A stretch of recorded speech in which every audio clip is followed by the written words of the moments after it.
In July alone, a record 210,000 migrants entered the U.S. along the border, often with the help of smugglers. Many of those putting their feet on American soil for the first time are said to be carrying COVID.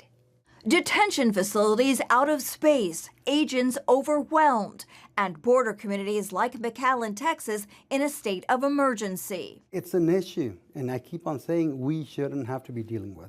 As thousands of migrants per week, unvaccinated, make their first pit stop here. In 1 week alone, Joe Biden and Kamala Harris released 1,500 illegal immigrants into McAllen who were COVID positive. Across the entire southwest border, illegal crossings are at a 21-year high.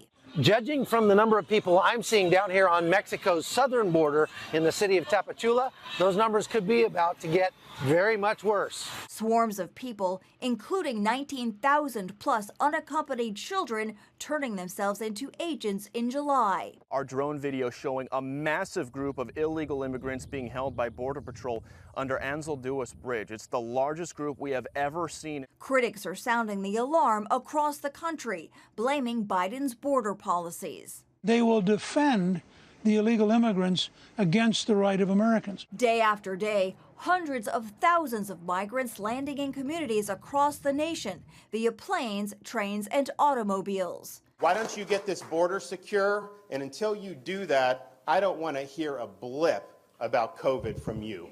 But those blips aren't going away given the Delta variant. People are dying and will die who don't have to die. And if anything, the Biden administration and the CDC are focusing on unvaccinated and unmasked Americans. Something supersedes that need to do exactly what you want to do, while almost ignoring the border crisis.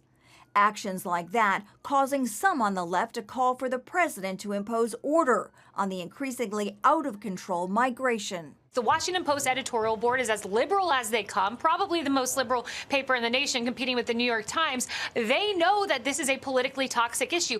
Agencies on the border report as many as 1 in 5 migrants are showing up with COVID. The administration is reportedly preparing to help control it by offering them vaccines paid for by U.S. tax dollars. In Washington, Tara Mergener, CBN News.